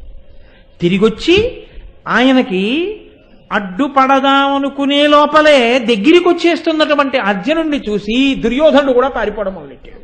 వాళ్ళు దగ్గరికి వచ్చే లోపల ఆయన రాకుండా ఉండద్దు అందుకని. అప్పుడు అన్నాడు అర్జునుడు చూసి, ఏమయ్యా దుర్యోధన అలా పారిపోతున్నావు బాణాలు వేస్తుంటే? క్షత్రియుడోడు క్షత్రియుడు అన్నవాడు ఇలా పారిపోవచ్చా యుద్ధభూమిలోంచి? తగదు కౌరవరాజా, ఓ కౌరవరాజా అలా పారిపోకూడదు యుద్ధభూమిలోంచి. ఎంత దెప్పి పొడిచాడో చూడండి. ఏమయ్యా ఇంటికి వెళ్ళిపోతున్నావు, అలా పారిపోతున్నావు, ఇంటికి ఎడతావు, విన్నిచ్చిన వాడిని చంపంలే వదిలేస్తా, పోతావు ఇంటికి. పోయి రాజవీధిలో ఓ పెద్ద ఏనుగెక్కి నువ్వు వెడుతుంటే నీ పక్కన ఏనుగులు ఎడతాయి, సిగ్గేదు? నీ బతుకు ఒక బతుక, నువ్వు రాజువా, నీకో ఏనుగా, దాని మీద నువ్వా, నీ పక్కన ఏనుగులా, ఏ పౌరుషం ఉందని రాజవీధుల్లో ఊరేగుతావు? పెద్ద పెద్ద మణిభూషణాలు భుజాలకు పెట్టుకుని సభామంటపంలోకి వెళ్ళి నేను రాజునని కూర్చుంటావా? ఆ భుజాలతో యుద్ధం చేయడం చేత కాక వాటికి మళ్ళీ మణిభూషణాలా? సభామంటపంలో రాజువా? అవి పెట్టుకుని వెళ్ళి కూర్చోడానికి నీకు సిగ్గుగా ఉండదు? అతి మనోహరమైనటువంటి స్త్రీలతో నువ్వు సుఖాన్ని పొందేటప్పుడు అర్జునుడు వదిలిపెడితే పారిపోయిచ్చిన వాడిని గుర్తొచ్చినప్పుడు కూడా నువ్వు భోగింపగలవా? ఓ యుద్ధంలో ఓడిపోయి పారిపోతున్న దుర్యోధన, నీ చెప్పిన మాట ఒక్కసారి విను. అలా వెనక్కి తిరిగి పారిపోతుంటే బాణం వేయడం కుదరదు, ఒక్కసారి ఇటు తిరుగు, గుండెలు చీల్చేస్తా, పోతావు స్వర్గానికి. ఈ భూమి మీద నేను పెట్టిన భిక్షతో ఇంటికెళ్ళి మళ్ళీ నేను మొనగాన్ని బతికే కన్నా చచ్చి స్వర్గానికి వెళ్ళి భోగం అనుభవించు, వీరస్వర్గం అలంకరించు, నీ బతుక్కి బాగుంటుంది క్షత్రియుడవై పుట్టినందుకు. అంతేగాని తుల్లింటి చొరగలదే. ఏం పూర్వపు కష్టాలు మర్చిపోయామనుకుంటున్నావా? పూర్వంలాగా ఎక్కడ పడితే అక్కడ ఏది పడితే అది దోచుకోవచ్చు అనుకున్నావా? ఆవుల్ని పట్టుకెడదామని కదా వచ్చాడు అని. జూదమిచ్చటనాడంగా రాదు సుమ్మి, ఇక్కడ జూదమాడడం కుదరదు. ఎందుకో తెలుసా? ఇది యుద్ధభూమి. ఆనాడు జూదమాడి దోచుకున్నావు మమ్మల్ని, ఇక్కడ దోచుకోవడం కుదరదు అనుకుంటున్నావా? ఇక్కడ జూదం ఆడలేవు, నీకు ధైర్యం ఉంటే తిరుగు నా వైపుకి, చూపించు నీ గుండెలన్నాడు. పారిపోతున్నవాడు ఈ మాటలు సైన్యం అంతా వింటుంటే, కర్ణుడు వింటుంటే, దుశ్శాసనుడు వింటుంటే, భీష్మ ద్రోణ కృప అశ్వత్థామ శల్య ఇతర వీరులు వింటుంటే బతికినట్ట చచ్చినట్ట? అభిమాన ధనుడని ఒక దిక్కుమాలిన బిరుదు. ఒక శక్తివంతమైన బాణం తీసి దుర్యోధనుడి యొక్క గుండెలు చీల్చేద్దాం అనుకున్నాడు. ఒక్కసారి అన్నగారు భీమసేనుడు గుర్తొచ్చాడు. ఆనాడు నిండు సభలో ద్రౌపదీదేవి చీరలు ఒలిచినప్పుడు ప్రతిజ్ఞ చేశాడు, తొడకొట్టి ద్రౌపదీదేవిని కూర్చోమన్నావు కాబట్టి యుద్ధభూమిలో ఆ తొడలు నా గదాదండంతో విరగ్గొడత్తి నిన్ను చంపుతానని ప్రతిజ్ఞ చేశాడు. నా ప్రతిజ్ఞ ఎలా నెరవేరుతుందిరా అని అన్నగారు బాధపడతాడు. కాబట్టి చంపకూడదు, చచ్చినంత పని చెయ్యాలి అని మళ్ళీ ఎంతసేపు నొప్పిస్తానులే వీళ్ళనని ఒక్కసారి ఇంద్రుడు అధిదేవత కాగలిగినటువంటి సమ్మోహనాస్త్రాన్ని స్మరించి విడిచిపెట్టాడు. ఆ సమ్మోహనాస్త్రాన్ని స్మరిస్తే ఎన్ని కోట్ల సైన్యమైనా సరే ఒక రకమైన మగతలోకి దిగజారిపోయి తమ ప్రజ్ఞనంతటినీ మరిచిపోయి ఎక్కడ వాళ్ళే అక్కడ పడిపోయి సోలిపోయి నిద్రపోతారు. కాబట్టి అందరూ ఆ సమ్మోహనాస్త్రం యొక్క ప్రభావానికి నేల మీద పడిపోయి నిద్రలోకి వెళ్ళిపోయారు. రథం తిరిగిపోయింది, విరాట నగరం వైపుకు వెళ్ళిపోతోంది. వెళ్ళిపోతుంటే ఇంతకు ముందు గోవుల్ని మళ్లించడం కోసం వచ్చినటువంటి కురు సైనికులు కొంతమంది ఇంకా వేగంగా వెళ్ళలేని వాళ్ళు అక్కడ కనబడ్డారు గుంపులు గుంపులుగా. అర్జునుడి రథం తిరిగి వస్తుంటే చూశారు వాళ్ళు. చూసి 2 చేతులు ఎత్తి నమస్కారం చేసి నేల మీద పడ్డారు. ఇప్పుడు మనం దొరికాం అన్ని చంపేస్తాడేమో. ఒకసారి 2 చేతులు ఎత్తి నమస్కరించిన శరణాగతి చేసిన అర్జునుడు వాళ్ళ జ్యోతికి వెళ్ళాడు. చిరునవ్వుతో చెయ్యెత్తి పలకరించి రథంలో వెళ్ళిపోయాడు. అది ఆయన ధర్మం అంటే. వాళ్ళు పొంగిపోయారు, ఆహా ఏమి పార్థుడని. అలా వెళ్ళిపోయినటువంటి అర్జునుడి రథం వెళ్ళిపోతుండగా తెలివొచ్చింది దుర్యోధనుడికి మిగిలిన వాళ్ళకి. లేచి ఏడి అర్జునుడు ఏడి అన్నాడు. భీష్ముడు లేచి అన్నాడు, అదృష్టం కుత్తుకలు కోసేయి లేదు పడుండగా, లేచావు ఇంకా. పరమధర్మాత్ముడు కనుక వదిలిపెట్టి వెళ్ళిపోయాడు. ఇప్పటికైనా జరిగిన అవమానం చాలు, దుర్యోధన పద వెళ్ళిపోదాం హస్తినాపురానికి అన్నాడు. బాధగా తిరిగి వెడుతున్నాడు. ఊరుకోలేదు అర్జునుడు. లేచి మళ్ళీ హస్తినాపురం వైపుకు వెళ్ళిపోతున్నటువంటి సైన్యాన్ని గాంధీవ టంకారం చేసి పిలిచాడు, వస్తారా యుద్ధానికి. మళ్ళీ దేవదత్తాన్ని పూరించాడు, ఏమైనా సత్తా ఉంటే రండి మళ్ళీ. అయినా వాళ్ళు వాళ్ళ గురించి కాదన్నట్టు వెళ్ళిపోతున్నారు వెనక్కి చూడకుండా. అప్పుడు బాణాలు మనుషుల మీద వెయ్యకూడదు కాబట్టి గురి చూసి దూరంగా వెడుతున్నటువంటి దుర్యోధనుడి యొక్క కిరీటంలో ఉన్న వజ్రములు ఊడి కింద పడేటట్టు కొట్టాడు. కొడితే వజ్రములు ఊడి ఒక్కొక్కటి కింద పడిపోయాయి. అయినా సరే తనని కానట్టు ఊడిపోతున్న వజ్రాలతో ఉన్న కిరీటంతో వెళ్ళిపోయాడు. ఇంతకన్నా ఘోరమైన ఓటమి ఉంటుందండి. ఆ తర్వాత కర్ణుడు చూశాడు.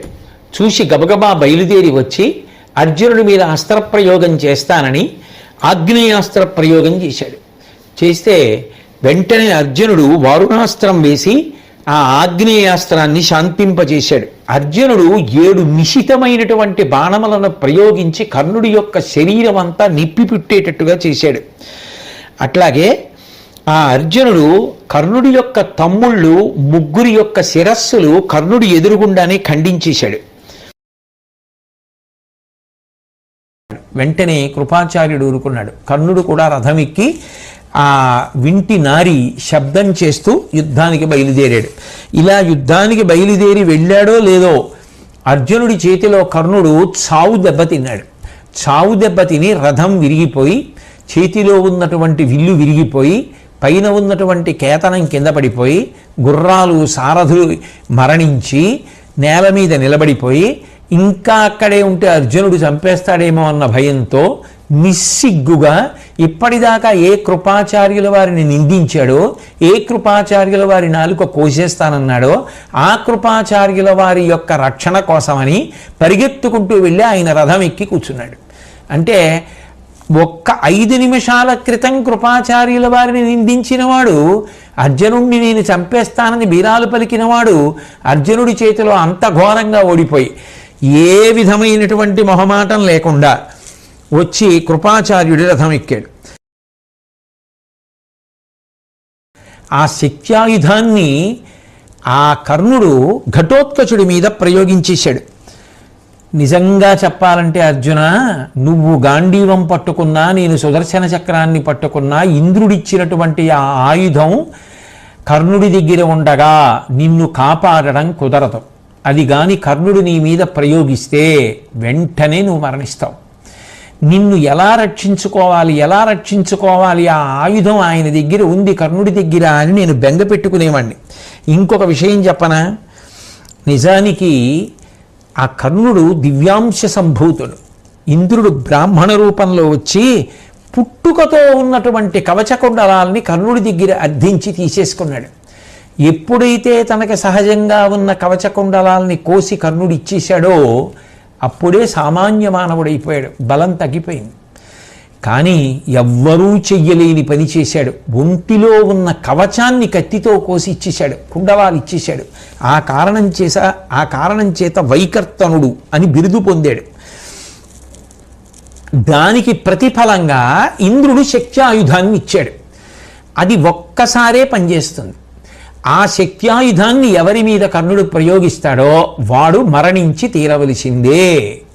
కర్ణుడు ఏదో ఒకనాడు దాన్ని నీ మీద ప్రయోగిస్తాడు. నిన్ను రక్షించుకోవడం సుదర్శన చక్రం వల్ల కాదు, నీ గాంధీవం వల్ల కాదు. అందుకని నేను ఎంత బెంగ పెట్టుకుని ఉండేవాణ్ణో. నిజంగా చెప్పాలి అంటే ఇవాళ ఆ ఆయుధాన్ని ఘటోత్కచుడి మీద వేసేశాడు. ఘటోత్కచుడు మరణిస్తే మరణించాడు, నువ్వు బ్రతికావు, నాకు చాలు. అందుకు ఇంత సంతోషంగా ఉన్నా.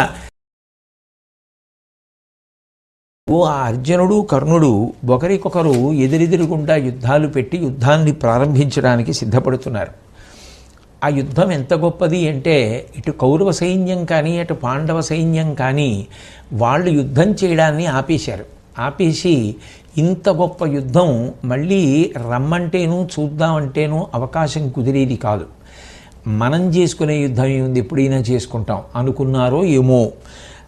ఏదో ఇద్దరు రాములు యుద్ధం చేస్తే ఎలా ఉంటుందో, సూర్యుడితో యుద్ధం చేస్తే ఎలా ఉంటుందో, రుద్రుడితో యుద్ధం చేస్తే ఎలా ఉంటుందో, అంత గొప్ప యుద్ధం ఆ కర్ణుడికి అర్జునుడికి జరగబోతోంది. కాబట్టి మనం వాళ్ళ ద్వంద్వ యుద్ధాన్ని చూద్దామనేటటువంటి ఉద్దేశ్యంతో వాళ్ళందరూ కూడా నిలబడిపోయారు. అదే సమయంలో ఆకాశంలో దేవతలు, పితృదేవతలు, విద్యాధరులు, ఋషి సమూహాలు, ఇంద్రుడు, బ్రహ్మ, శివుడు మొదలైనటువంటి వారందరూ కూడా వచ్చి నిలబడ్డారు. అంటే వాళ్ళిద్దరి మధ్య జరిగినటువంటి సమరం అంత తేలికైనటువంటి సమరం మాత్రం కాదు. ఇద్దరి మధ్య జరిగినటువంటి సమరం అంత సంకుల సమరం. కర్ణుడు అంత తేలికగా తీసివేయవలసినంత వీరుడు కూడా కాదు. నిస్సందేహంగా చాలా పౌరుష పరాక్రమములు కలిగినటువంటి వీరుడే. ఆయనకి మొదటి నుంచి దురదృష్టం అలా వెంటాడింది. ఆ కారణం చేత అర్జునుడితో ఏ యుద్ధంలోనూ గెలవలేకపోయాడన్నది వేరు విషయం. కానీ దేవతలే వచ్చి ఆకాశంలో నిలబడి యుద్ధం చేస్తున్నారు అంటే అది అర్జునుడితో అంత పౌరుష పరాక్రమములు ఉన్నటువంటి కర్ణుడు చేస్తున్న యుద్ధం కాబట్టి చూశారు. కానీ లేకపోతే ఎందుకు చూస్తారు? దేవతలైనా పరబ్రహ్మమైనా అందరూ కోరుకునేది ఇది, ధర్మం ఒక్కటే. మిగిలినవన్నీ ఎన్ని ఉన్నా ధర్మం అనేది ఒక్కటి లేనినాడు ఎన్ని ఉన్న సున్నా. అవి లోకమనకు ఆదర్శప్రాయమైనటువంటి గుణములుగా పరిణమించే అవకాశము లేనే లేదు. అందులో దేవతల యొక్క తీర్పు. ఎవరికి ఎంత బలమైనా ఉండొచ్చు, ఎవరికి ఎన్ని గుణాలైనా ఉండొచ్చు, అవి ధర్మాన్ని రక్షించడానికి పనికిరానప్పుడు అవి ఈశ్వరుడికి ఆమోదయోగ్యములు కావు. అంటే దాని అర్థం ఏమిటి? ధర్మ సంస్థాపనకి ఎవడు ప్రధానంగా అడ్డొచ్చాడో వాడు పడిపోవలసిన సమయం ఆసన్నమైపోయింది. మిగిలిన గుణములు ఎన్నైనా ఉండవచ్చు కాక అది వేరు విషయం. ఆ గుణములు ధర్మమును రక్షించడానికి పనికిరాలేదు. కాబట్టి ఆ వ్యక్తి వెళ్ళిపోవలసిందే. ఇంకా అటువంటి సమయంలో భయంకరమైనటువంటి యుద్ధం ఆ కర్ణార్జునుల మధ్య ప్రారంభమవుతోంది. అప్పుడు కర్ణుడు సారథి అయినటువంటి శల్యుడితో మాట్లాడుతూ అన్నాడు, ఎందుకు అడిగాడో తెలీదు, ఎందుకు ఆ ప్రశ్నే అర్జునుడికి వచ్చిందో తెలీదు, కానీ ఇద్దరూ మాత్రం ఆ సందర్భంలో ఒక ఆలోచననే పొందారు. పొంది ఎంత కాదన్నా అన్నదమ్ములేగా, అందుకని ఇద్దరూ ఒక ప్రశ్నే వేశారు వాళ్ళ సారథుల్ని. కర్ణుడు ముందు శల్యుడిని ఉద్దేశించి మాట్లాడుతూ, ఒకవేళ ఏ కారణం చేతనైనా అర్జునుడు నన్ను జయిస్తే, నన్ను జయించడమో అన్న మాటలో అర్థం కర్ణుడు ఇల్గితే, కర్ణుడు మరణిస్తే అప్పుడు ఏం చేస్తావని అడిగాడు శల్యుడిని. అడిగితే శల్యుడు అన్నాడు, నేను ఆ కృష్ణార్జునులు ఇద్దరినీ కూడా పట్టుకొని అనేకమైనటువంటి బాణ పరంపరలు కురిపిస్తాను వాళ్ళ మీద అని శల్యుడు అన్నాడు. ఇదే ప్రశ్న ఇదే రీతిలో అర్జునుడు కృష్ణుడిని అడిగాడు. కృష్ణ భగవానుడైతే అన్నాడు, అసలు అటువంటి ఆలోచన నీకెందుకు వచ్చింది? నేను చెప్తున్నాను చూడు, సూర్యుడు ఆకాశంలోంచి క్రింద పడిపోని, ఈ భూమి బ్రద్దలైపోని, మీరు పర్వతం ఒక పక్కకి ఒరిగిపోని, కర్ణుడు నీ చేతిలో ఓడిపోవకపోవడం, కర్ణుడు నీ చేతిలో మరణించకపోవడం అన్నది ఉండదు. నువ్వు కర్ణుణ్ణి సంహరించి తీరుతావు. ఆ విషయంలో నువ్వేమీ బెంగపెట్టుకోకు. ఒకవేళ నీకు మనసులో ఇంకా ఎక్కడైనా ఏమైనా శంక ఉందేమో, నా తర్వాత వాళ్ళు ఏమైపోతారు అని, అంత క్లిష్ట పరిస్థితి ఏర్పడితే కౌరవుల్ని చంపి భూమిలో పాతిపెట్టి ధర్మరాజుకి పట్టాభిషేకం చేస్తా. ధైర్యమేనా? ఉత్సాహంగా యుద్ధం చేయి అంటే మాట్లాడినటువంటి మాట అవతలవాడిలో ఉత్సాహాన్ని నింపుతుంది. ఏ సమయంలో ఏ సందర్భంలో ఏ మాట మాట్లాడాలో ఆ మాట మాట్లాడడం మనిషికి ప్రాణం పోయడంతో సమానం. ఈ మాట అన్న తర్వాత అర్జునుడు పరమ సంతోషాన్ని పొంది అన్నాడు, ఈ శత్రువులందరినీ పీనుగు పెంటలుగా చెయ్యడం అనేటటువంటిది నువ్వు చెయ్యవలసినటువంటి అవసరం రాకూడదు కృష్ణ. ఆ పని నేనే తప్పకుండా నా ప్రతాపంతో చేస్తాను, కర్ణుణ్ణి నేలపాలు చేస్తాను. కాబట్టి ఆ విషయంలో మన ఇద్దరం ఏ బెంగా పెట్టుకోక్కర్లేదు అని చెప్పి ఆ కర్ణార్జునుల యొక్క యుద్ధం ప్రారంభమైంది. ఏనుగు ఏనుగుని ఢీకొంటే ఎలా ఉంటుందో, కొండ కొండతో పోరాడితే ఎలా ఉంటుందో, మబ్బు మబ్బుతో ఉరుసుకుని దెబ్బలాడుకుంటే ఎలా ఉంటుందో అలా వాళ్ళిద్దరూ తీవ్రమైనటువంటి బాణఘాతముల చేత యుద్ధాన్ని ప్రారంభం చేస్తే దివి భువి కూడా కంపించిపోయేట. అంత గొప్ప యుద్ధం ప్రారంభమైంది. ఇద్దరు మేటి మొనగాళ్ళై ఎక్కడా వెనక్కి తీయకుండా దివ్యాస్త్రములను ప్రయోగిస్తున్నారు. అర్జునుడు ఆగ్నేయాస్త్రాన్ని ప్రయోగించాడు. వెంటనే కర్ణుడు వారుణాస్త్రాన్ని ప్రయోగించి దాని మంటలు ఆర్పేశాడు. తదనంతరం అర్జునుడు మేఘాస్త్రాన్ని ప్రయోగించి అంతటా కారుమబ్బులు కమ్ముకునేటట్టుగా చేశాడు. వెంటనే కర్ణుడు వాయవ్యాస్త్రాన్ని ప్రయోగించి ఆ మేఘములన్నింటినీ కూడా చెల్లాచెదరు చేసేశాడు. అర్జునుడు ఐంద్రబాణాన్ని ప్రయోగించాడు. తన బలంతో కర్ణుడు ఆ బాణాన్ని అణిచేశాడు. అప్పుడు ఇక ఇద్దరి మధ్య సంకుల సమరం జరుగుతున్నప్పుడు శ్రీకృష్ణ పరమాత్మ చూశారు. ఇంతసేపు అసలు కర్ణుడికి అవకాశం ఇవ్వవలసిన అవసరం ఏమిటి? అవకాశం ఇచ్చే కొద్దీ ఉత్సాహం పెరుగుతుంది. ఉత్సాహం పెరిగే కొద్దీ అర్జునుణ్ణి ఒక్కణ్ణి పడగొట్టగలిగితే మొత్తం చరిత్ర చెరగరాసినట్టే. కాబట్టి ఇవాళ నేను మరణించడం కాదు, ఇన్నిసార్లు యుద్ధానికి వచ్చినా అర్జునుడి చేతిలో ఓడిపోయా, ఈ ఒక్కసారి అర్జునుడిని గెలవాలి. ఈ పట్టుదల పెరుగుతుంది. ఎందుకని? నేను నిగ్రహించగలుగుతున్నాను. అదిగో కృష్ణార్జునుల మీద ఇన్ని బాణాలు వేశాను, ఇద్దరి గుండెల్లో గుచ్చాను, శరీరాల్లో గుచ్చాను, అదిగో వింటినారి తెంపాను, అదిగో కేతనం మీద వేశాను, రథ చక్రరక్షకుల మీద వేశాను. ఇది స్ఫూర్తిని పెంచుతుంది, ఉత్సాహాన్ని పెంచుతుంది కర్ణుడికి. కాబట్టి ఎందుకు ఆలస్యం చేస్తున్నావు? పైగా అర్జునుడు అంటే ఒక స్థాయిలో ఊహ చేస్తారు. పైగా మీరు పడ్డ కష్టాలు మీకే జ్ఞాపకం బాగా అయినప్పుడు అర్జున, ఇన్ని కష్టాలకి ప్రధాన కారణమైన వాడు కర్ణుడు, అన్నిటికీ రెచ్చగొట్టినవాడు. సాధ్యమైనంత తొందరగా ముగించేసే ప్రయత్నం చెయ్యాలి. ముగింపు కొరకే వచ్చాం ఇద్దరం, కానీ ముగింపు కొరకు వచ్చిన వాళ్ళం ముగించడానికి ఆలస్యం చేయకూడదు. అది ఏ సందర్భంలో ఏ సమయంలో ఏ మాట ఎంత బాగా చెప్పాలో అంత బాగా చెప్పగలగడం ప్రజ్ఞ. కాబట్టి యుద్ధం చెయ్యడం ఒకటే కాదు, పరిస్థితులను ఆనుకూల్యతతో ఉండేటట్టు చూసుకోవడం కూడా నీ కర్తవ్యం. కాబట్టి ఆ పరిస్థితి ఎందుకు తెచ్చుకుంటున్నావు? నీ దగ్గర ఉన్న దివ్యాస్త్రాలు పనికి రావట్లేదు అనుకుంటే చెప్పు, నా సుదర్శన చక్రం ఇస్తాను, ఆ సుదర్శన చక్రంతో చంపుతావా కర్ణుణ్ణి? పోనీ అలా చంపు అనేటప్పటికీ అర్జునుడికి జ్ఞాపకానికి వచ్చింది. ఓ, నేను చెయ్యవలసినటువంటి కర్తవ్యాన్ని కృష్ణ పరమాత్మ బోధ చేశారు. కాబట్టి కృష్ణుడు చెప్తే వెంటనే సుదర్శన చక్రం ఇవ్వడం వరకు ఎందుకు అని ఒక చిరునవ్వు నవ్వి బ్రహ్మాస్త్ర ప్రయోగం చేశాడు. సరే, కర్ణుడు తన యొక్క నియమపాలన శక్తి చేత అవతల వారి వదిలిపెట్టినటువంటి అస్త్రాన్ని తాను అణచగలిగాడు. ఈ విధంగా ఇద్దరి మధ్య యుద్ధం జరుగుతున్నప్పుడు కర్ణుడేం వెనకంజ వేయలేదు, ఎన్నో బాణములను ప్రయోగించాడు. అర్జునుడు గాయపడేటట్టు చేశాడు, కృష్ణుడు గాయపడేటట్టు చేశాడు, ఇద్దరి శరీరముల వెంట నెత్తురు కారేటట్టు చేశాడు. అంత భయంకరంగా ఇద్దరి మధ్య సంకుల సమరం నడుస్తోంది.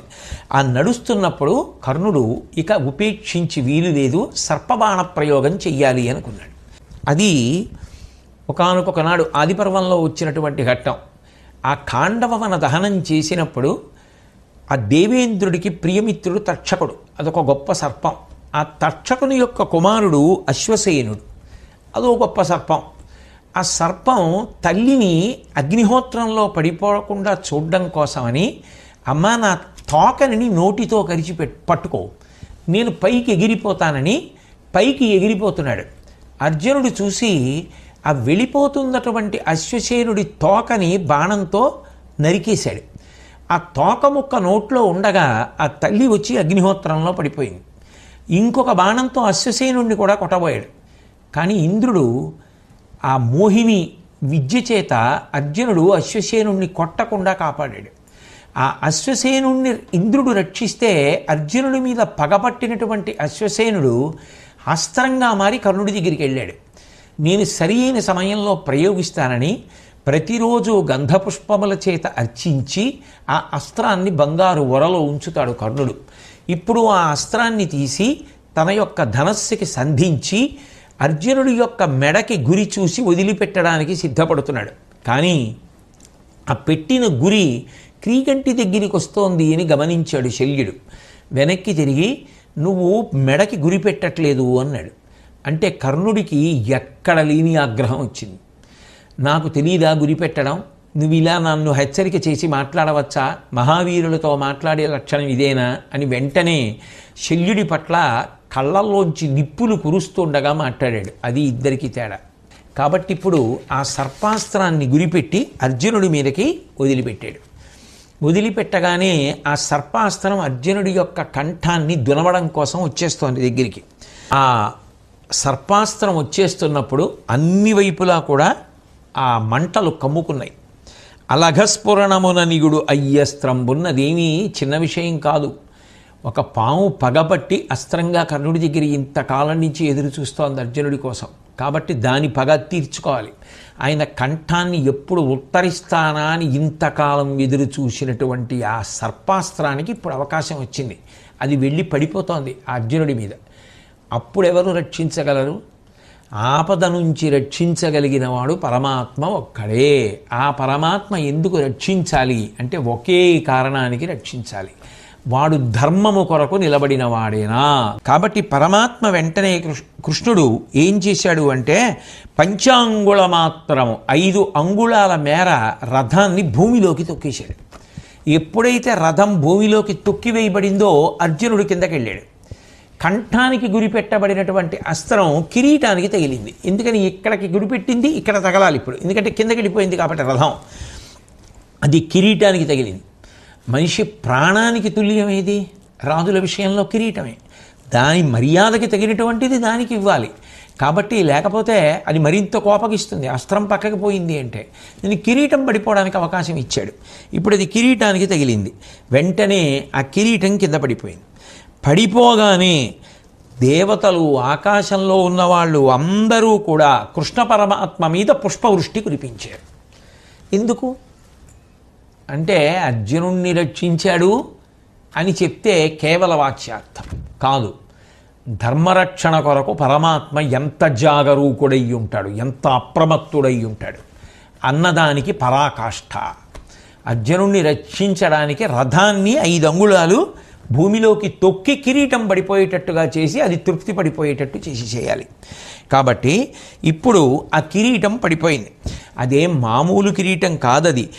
అది ఒకానొకప్పుడు దేవేంద్రుడు గొప్ప తపస్సు చేస్తే సృష్టికర్త అయినటువంటి చతుర్ముఖ బ్రహ్మగారు సంతోషించి దేవేంద్రుడికి ఇచ్చినటువంటి కిరీటం. అటువంటి కిరీటాన్ని దేవేంద్రుడు మళ్ళీ అర్జునుడికి ఇచ్చాడు అంటే కారణం సముద్రవాసులైనటువంటి నివాత కవచలు అనబడేటటువంటి రాక్షసగణాన్ని ఇంద్రుడే నిగ్రహించలేకపోతే అర్జునుడి యొక్క సహాయం తీసుకున్నాడు. అప్పుడు అర్జునుడు వాళ్ళని నిగ్రహించాడు. అర్జునుడు వాళ్ళని నిగ్రహించి నాకు ఉపకారం చేశాడు అని సంతోషించినటువంటి ఇంద్రుడు బ్రహ్మగారు తనకిచ్చినటువంటి కిరీటాన్ని అర్జునుడికి ఇచ్చాడు. అంత గొప్పదైనటువంటి ఆ కిరీటం ఇవాళ ఆ సర్పాస్త్రము చేత అర్జునుడి శిరస్సు నుంచి డుల్లి కింద పడిపోయింది. నేను తెల్లటి తలపాగా చుట్టుకున్నాడు ఆ యుద్ధంలో. ఆ నాగాస్త్రం అర్జునుడిని చంపలేకపోయాననేటటువంటి బాధతో మళ్ళీ వస్తుంటే ఇది ఎక్కడి పాము అని చెప్పి అర్జునుడు అడిగితే కృష్ణ పరమాత్మ ఆది పర్వంలో జరిగినటువంటి విషయాన్ని మళ్ళీ అర్జునుడికి జ్ఞాపకం చేస్తే ఆ వస్తున్నటువంటి సర్పాస్త్రం మీద ఆయన బాణ పరంపరని విడిచిపెట్టి ఆ వస్తున్నటువంటి అస్త్రాన్ని ధ్వంసం చేసేశాడు. దానితో ఎప్పటి నుంచో కర్ణుడు పెట్టుకున్నటువంటి ఆశ, నేను అర్జునుణ్ణి పడగొట్టడానికి నా దగ్గర సర్పాస్త్రం ఉంది అని, ఆ సర్పాస్త్రం విఫలమైపోయింది. అయిపోయిన తరువాత ఇంకా యుద్ధం చేస్తున్నటువంటి కర్ణుడికి పూర్వం ఉన్నటువంటి శాపములు అమలులోకి వచ్చేటటువంటి సమయం ఆసన్నమైపోయింది. అందుకని యమధర్మరాజు గారు పైకి కనపడకుండా రెండు పక్షాలలో ఉన్నటువంటి వాళ్ళకి వినపడేటట్టుగా ఒక మాట చెప్పేట. ఇదిగో ఒకానొక నాడు ఒక బ్రాహ్మణుడిచ్చినటువంటి శాప కారణంగా ఈ కర్ణుడి యొక్క రథచక్రం భూమిలోకి దిగబడిపోతోంది. ఇతడు కొంతసేపట్లో మరణిస్తాడు అని చెప్పి ఆ యమధర్మరాజు గారు రెండు పక్షాలలో ఉండేటటువంటి వాళ్ళకి కూడా వినపడేటట్టుగా మాట్లాడాడు. కానీ ఎవ్వరికీ మాత్రం కనపడలేదు. యమధర్మరాజు గారు వచ్చి ఈ మాట చెప్పాడు అన్న మాటకు అర్థం ఏమిటి? చక్రం దిగబడిపోతోంది, వీతాసుడవుతాడు అంటే ప్రాణములు పోతాయి కాసేపట్లో ఇంకా కర్ణుడివి అని యమధర్మరాజు గారు చెప్పవలసిన మాట చెప్పేశాడు. పరశురాముడిచ్చినటువంటి భార్గవాస్త్రం ఆ సమయంలో కర్ణుడికి జ్ఞాపకం రాలేదు. ఒక్కొక్క శాపం అన్వయం అవుతోంది. రథం యొక్క ఎడమ చక్రం నేలలో క్రమక్రమంగా కృంగిపోతున్న కారణం చేత రథం పెళపెళ శబ్దాలతో విరిగిపోతోంది. రథమా వికలమైపోయింది, సర్పాస్త్రమా విఫలమైపోయింది, భార్గవాస్త్రమా జ్ఞాపకానికి రావట్లేదు, బ్రాహ్మణ శాపమా అమలైపోయింది. ఇంకా ఇటువంటి సమయంలో ఆ కర్ణుడి యొక్క మనసు ఎంత బాధపడుతుంది. ఇప్పుడు ఆయన చాలా బాధపడి ఆశ్చర్యకరమైనటువంటి ఒక మాట మాట్లాడాడు. అందరూ ఓ మాట చెప్తుండగా నేను విన్నాను. ఎవరైతే ధర్మతత్వ ప్రధాన చిత్తులకు వారి ఏది చేస్తున్నా ఇది ధర్మమేనా, ఇది ధర్మ చట్రంలో ఇముడుతుందా అని ఆలోచన చేస్తుంటారో, ధర్మచట్రంలో ఇముడుతుంది చెయ్యడం, ఇది ధర్మచట్రంలో ఇమడదు, ఎంత సంతోషకరమైన పని అయినా అది ఎంత సుఖాన్నిచ్చినా ధర్మచట్రంలోకి ఇమడదు అన్నదాన్ని ఎవడు వదిలిపెట్టేస్తాడో, అటువంటి బుద్ధి ఎవడికి ఉంటుందో వాడిని ఆ ధర్మమే రక్షిస్తుంది అని అంటారు. అటువంటి ధర్మము నన్నెందుకు రక్షించట్లేదు అన్నాడు. ఆ ప్రశ్నలోనే జవాబు లేదు. చేసే పని ధర్మచట్రంలో ఇముడుతుందా అని కర్ణుడు ఆలోచించుకొని ఉంటే ఇవాళ ఈ పరిస్థితి ఎందుకు వస్తుంది? ఎప్పుడో అర్జునుడితో కురుక్షేత్ర సంగ్రామ భూమి యందు రావలసినటువంటి యుద్ధంలో కర్ణుడు నిలబడి అర్జునుణ్ణి గెలవకూడదని విధి ఆయన మరణించడానికి కావలసినటువంటి సమస్త సంభారములను ఎందుకు వండి సిద్ధం చేసేసింది కాలంలో ముందే? ధర్మాన్ని వదిలిపెట్టడం వల్ల. కానీ పైకి మాత్రం ధర్మాన్ని నన్నెందుకు రక్షించట్లేదు పట్టుకున్నా అంటే అది నోటితో చెప్పిన మాట అవుతుందేమో, కానీ ఆచరించిన ధర్మం ఎలా అవుతుంది? కాబట్టి ఆ కోపోద్రేకంలో ఆ కర్ణుడు ఆ స్థితిలో కూడా బ్రహ్మాస్త్ర ప్రయోగం చేశాడు. అర్జునుడు ఐంద్రాస్త్ర ప్రయోగం చేశాడు. ఒకటి మాత్రం నిస్సందేహంగా గొప్ప విషయం, అటువంటి స్థితిలో అంత కష్టంలో అంత విచలితమైపోయినటువంటి మనసుతో ఉన్నవాడు కూడా అంత బాణ పరంపర ప్రయోగించి కృష్ణార్జునుల్ని ఎదుర్కొని కష్టపెట్టడం అంటే చిన్న విషయం కాదు. అందుకు దేవతలు కూడా వచ్చి ఆకాశంలో నిలబడ్డారు అంటే నిజంగా కర్ణుడి యొక్క పౌరుష ప్రతాపాలు ఆ విషయంలో స్తుతిపాత్రములు.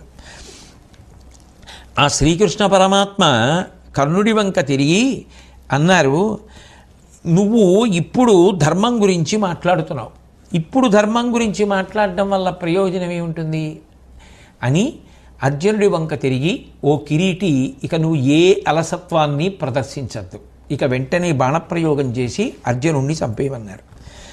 ఆ రథచక్రం కర్ణుడిది మరింతగా నేలలోకి దిగబడిపోయింది. అప్పుడు ఇక ధైర్యము చెదిరిపోయినటువంటి వాడై ఆ యుద్ధభూమిలో నిలబడి కన్నుల నీరు కారిపోతుండగా దుఃఖిస్తూ అర్జునుడిని చూసి ఆ కర్ణుడు అన్నాడు, అర్జునుడితో మాట్లాడుతూ, అర్జున, నువ్వు చూస్తున్నావు కదా, నా రథం యొక్క చక్రం భూమిలోకి దిగబడిపోయింది.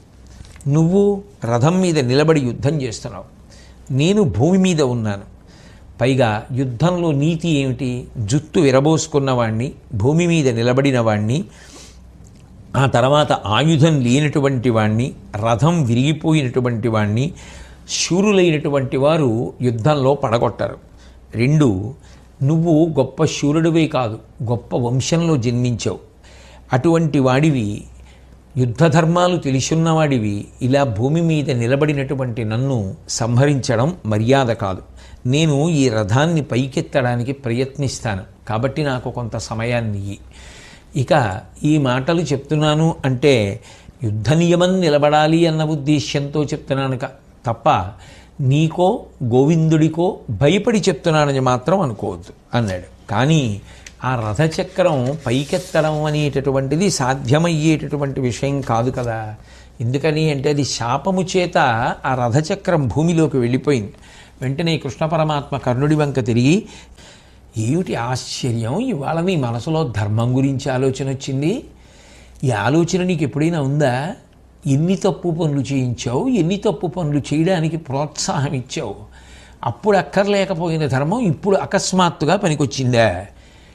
ఏమీ ఇన్నాళ్ళు గర్వంతో మాట్లాడేవాడివే, దురభిమానంతో మాట్లాడేవాడివే, మాత్సర్యంతో మాట్లాడేవాడివే, అవన్నీ పోయి యుద్ధభూమిలో నించుని ఏడుస్తూ మాట్లాడుతున్నావే ఇవాళ. అంటే నువ్వు ధర్మాన్ని వదిలిపెట్టడం చేత నీకు ఈ కష్టాలు వచ్చాయి. అంతకు మించి నిజానికి పరమాత్మకి రాగద్వేషాలు ఉంటాయి. ఇక్కడ నిజంగా చెప్పాలి అంటే కృష్ణ పరమాత్మ తీర్పు చెప్పేశారు. పరమధర్మపరులు పాండుభూవల్లభు సుతులు.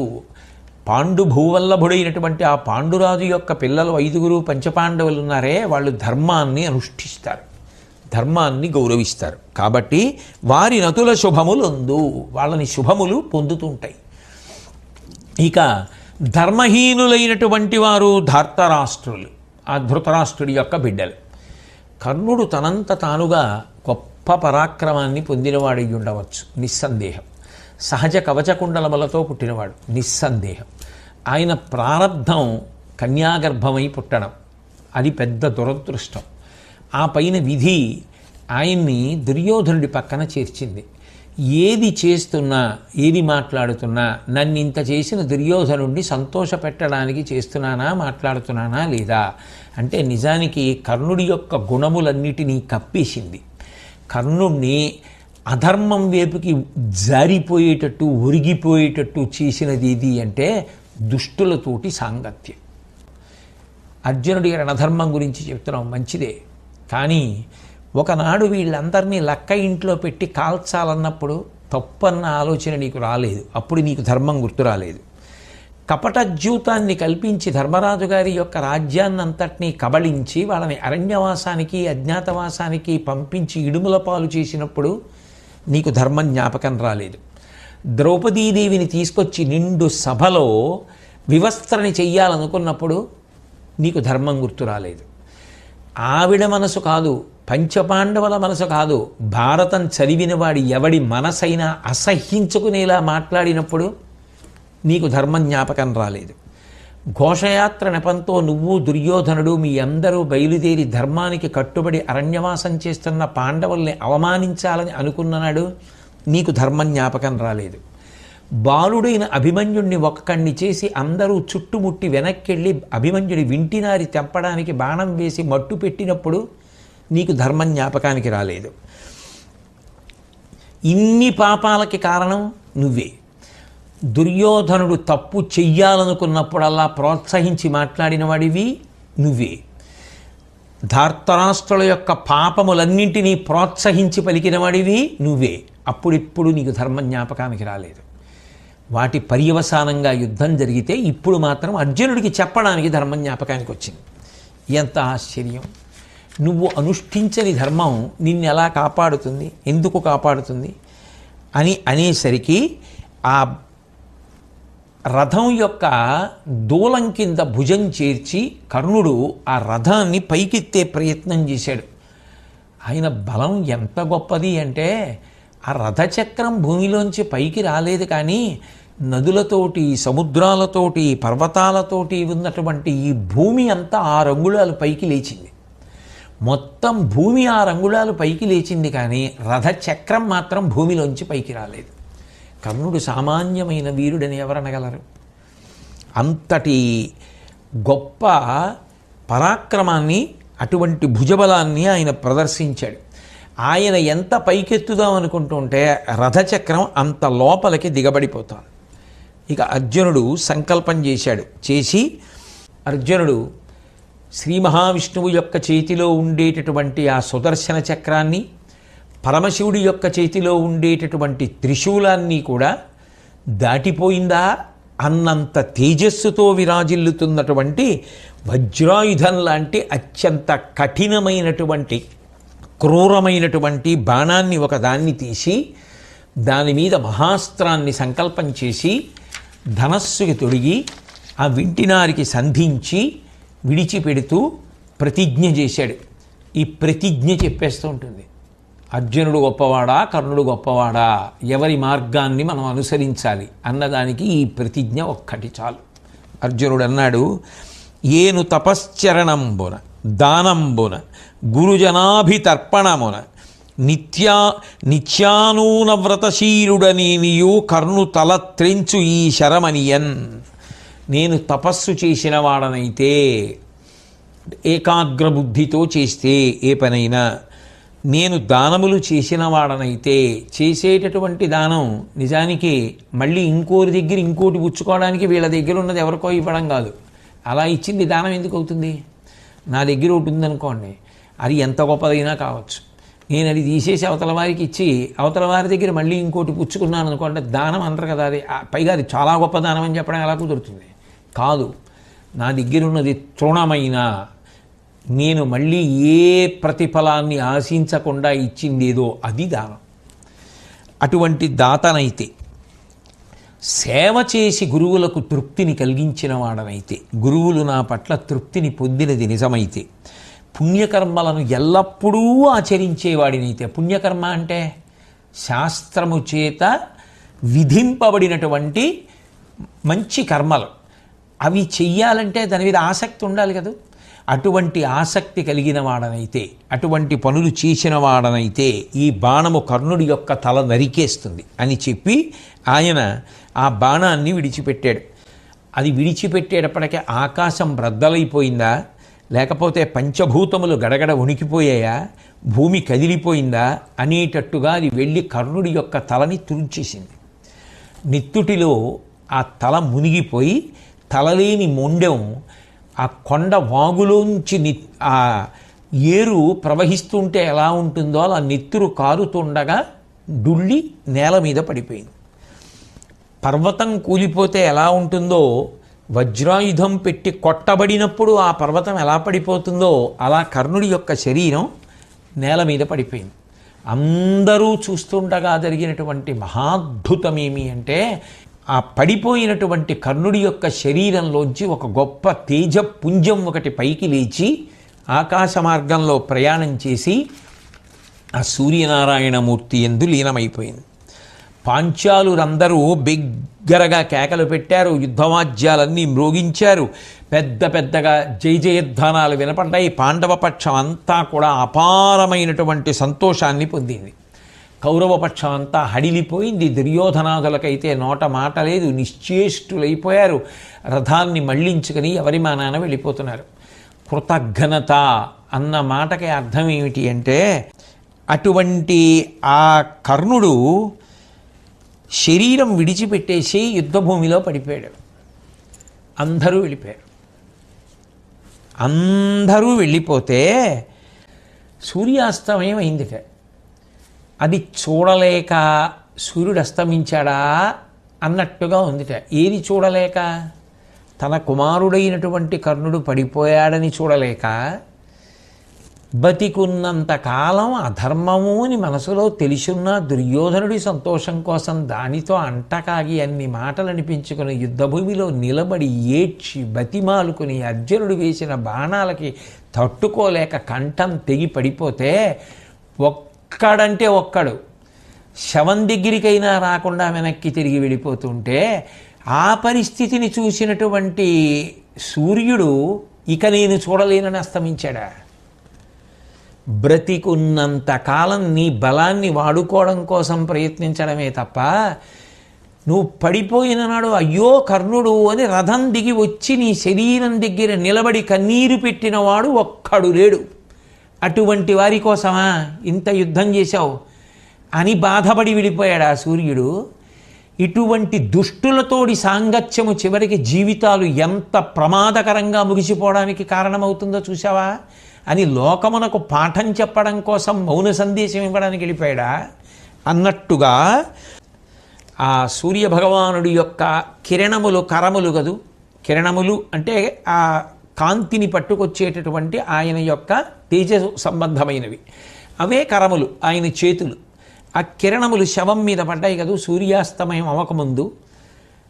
శవాన్ని ముట్టుకున్నాను కాబట్టి నేను మళ్ళీ పవిత్రుడనవడానికి స్నానం చెయ్యాలి అని సూర్యుడు అనుకున్నాడా అన్నట్టుగా పశ్చిమ సముద్రంలోకి మునిగిపోయాట సూర్యుడు.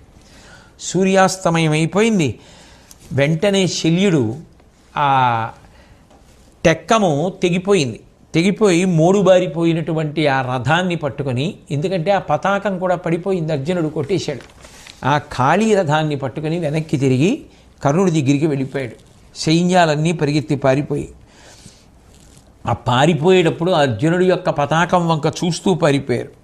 అప్పుడు శల్యుడు దుర్యోధనుడి దగ్గరికి వెళ్ళి అంటాడు, బతికున్నంతకాలం, యుద్ధం చేస్తున్నంతకాలం, యుద్ధానికి వెడుతున్నంతకాలం తనని ఎవడో పొగిడాడని, ఎవడికో తను మాట ఇచ్చానని వేపుకు తినేసి చచ్చిపోయేటంతగా చంపేసి చచ్చిపోయినవాడు చచ్చిపోయేటట్టుగా చేసేసినటువంటి శల్యుడు ఇప్పుడు పొగుడుతున్నాడు కర్ణుడిని. ఇంత ప్రమాదకరమైన వ్యక్తిత్వాలతో అంటగలిసి ఉన్నవాడు శాంతిని పొందమంటే ఏం పొందుతాడు? ఎన్ని గుణములుంటే మాత్రం అటువంటి వాడు శోభిస్తాడు? ఆయన దురదృష్టం ఏమిటో, ఆయన జీవితం అంతా దుర్మార్గుల మధ్యలోనే గడిచింది ఆ కర్ణుడి. నరవరా ఎందు చూడమిరణంబులు ఇప్పుడు చెప్తున్నాడు దుర్యోధనుడితోటి. ఓ దుర్యోధన, లోకంలో యుద్ధాలు చూడలేదా? అసలు ఆ కర్ణుడు అర్జునుడు చేసినటువంటి యుద్ధం ఎంత అద్భుతం.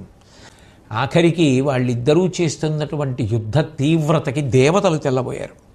నిజం చెప్పాలంటే ఆ కర్ణుడు చేస్తున్నటువంటి యుద్ధానికి కృష్ణార్జునులు కూడా భయపడిపోయారు. అంత గొప్ప యుద్ధం చేశాడు. ఆయనకి దైవానుగ్రహం మాత్రం లేదు ఆ కర్ణుడికి. ఎందుకు లేదు? వీళ్ళందరి వల్లే లేదు. అధర్మపక్షం. ఆ అధర్మపక్షంలో ఉండిపోవడం వల్లే ఆయనకి భగవద్ అనుగ్రహం లేకుండా పోయింది. కాబట్టి అంత గొప్పవాడయా అని ఇప్పుడు పొగిడాడు వెళ్ళి దుర్యోధనుడి దగ్గర. భారతం ఎందుకు చదువుకుంటారు అంటే, భారతం ఎప్పుడో జరిగిపోయిన కథ అనుకుంటే వేరు. భారతం జరిగిపోయిన కథ అయినా అంతకన్నా గొప్ప అనుభవాలు వ్యక్తికి ఇచ్చి ఎవడి జీవితం వాడు తీర్చిదిద్దుకోవడానికి పనికొచ్చేటట్టుగా చేయగలిగినటువంటి ఇతిహాసం కనుకనే అందరి కోసం, మానవాళి కోసం మహానుభావుడు ఉదారంగా వ్యాసభగవానుడు పంచమవేద స్వరూపంగా దాన్ని మనకి అనుగ్రహించి మన పట్ల అంత ఉదారుడయ్యాడు. ఆయనకి మనం ఏమి ఇవ్వగలం? రెండు చేతులు జోడించి నమస్కరించడం తప్ప